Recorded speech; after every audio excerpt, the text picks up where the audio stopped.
Great.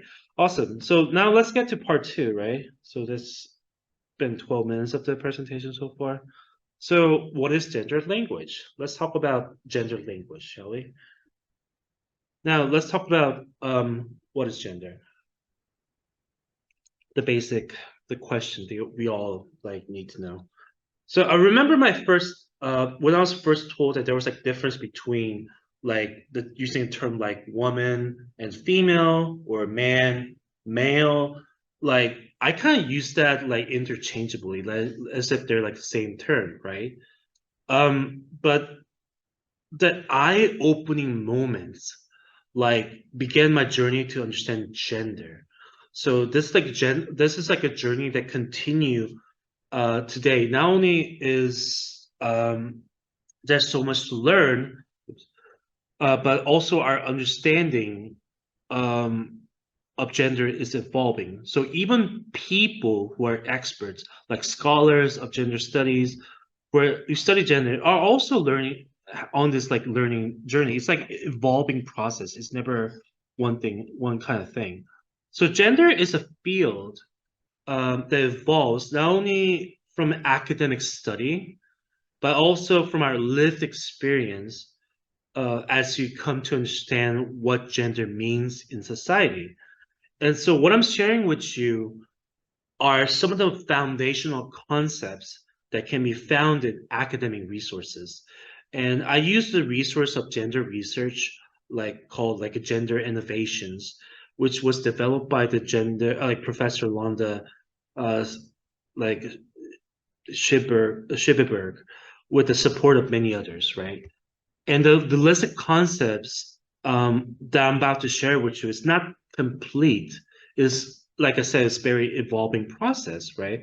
As the concepts are much more expansive and ever evolving. The list is also like also not complete because some of the meanings may sound like a definition, but the lived experience is much more nuanced and personal than I can offer in the course. And there are some definitions like from the website, like gender innovations, and which I evolved with the support of someone like my colleagues at university. And I encourage you to write these down for references, okay? So the first concept is to understand the difference between sex and gender, right? So sex refers to a biological indicators which medical science has tagged humans as falling into two categories, male and female, right? And intersex is when someone is born with both or all the biological indicators. However, some like people don't always align with these sexual indicators. And the terms used are male, female, and intersex. Now, let's go to gender, right? So gender refers to social cultural norms, identities, and behaviors. So throughout this presentation, I will speak to the ways in which gender is more complex than the simple definition. And but this is a starting point, right? The gender has two components. So gender identity and gender expression. So I'll discuss the gender identity first.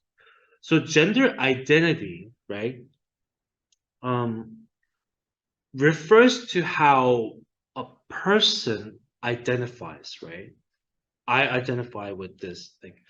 So gender identity is a broad and can include identifying as a man and identifying as a woman, right? Now, so this is right now in America, we have like lots of like LGBT movement happening. This is like a biggest trend in America right now. You know, like they're always on the like always first in like doing things. Like so transgender, we have a lot of like in my university, even Harvard, like Yale or whatever, like like almost like I think about like 1/5 of the professors there are also identify themselves as transgender. I'm not kidding. But this is like but yeah, anyways. Yeah, so they include I think transgender movement is really important. nowadays in America, and I think it's a sign of positive. I don't know, but probably not in Korea. But gender identity includes transgender, right? So transgender means like it's an umbrella term for individuals whose gender identity differs from the typically associated with sex they were assigned at birth, and include a range of gender identities, right? And since when a person's birth sex is assignment matches their self-identified gender, this is called cisgender, right? A cis person can be a cis woman or cis man. I mean, it's really complex, but I'll get to like part of it. But the other individuals do not identify with gender, they kind of call themselves like, like they self-identify as like a gender queer, non-binary, gender fluid, bigender, pangender, or agender, or whatever, right? And there's another acronym called TGNC, or transgender non-conforming, which is like an umbrella term that refers to like transgender and gender non-conforming people. And the gender expression is how a person publicly expresses or presents their gender, right? And this can include behaviors and outward appearance as such as dress, hair, makeup, body language, and voice. And one's gender expression may or may not match one's gender identity, or may be more expressive than simplified or stereotypical definition, right? So sometimes a person may not feel safe to match their gender expression to their gender identity, right? And that was a lot to take in. And so here are some few ideas I've developed to help me navigate this important changing area. First, as an ally, use an expansive term for gender as you can. That's my first advice to you. So for example, like instead of using woman or men, try using the term identify as a woman or identify as a man. So when you're speaking about more than one person, try terms like folks, people, or everyone. Like say like, oh, hi everyone, hi folks, like hi people, something like that, right? So you don't assume gender. Did everybody got that? Okay.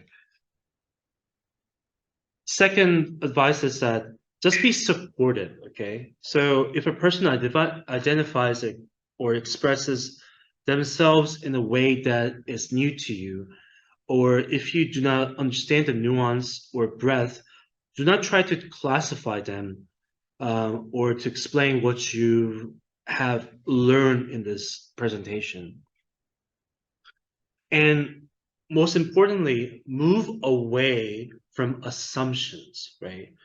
Do not assume that because you know some terms that you also know folks. So remember, like gender includes a person's lived experience, right? So do not assume that you know what that is. Like gender or gender identity or gender expression are complex and nuanced, right? And instead of looking at for a definitive answer, I have instead committed to continue to learn to be more inclusive. So I also invite you to join me on this journey as well.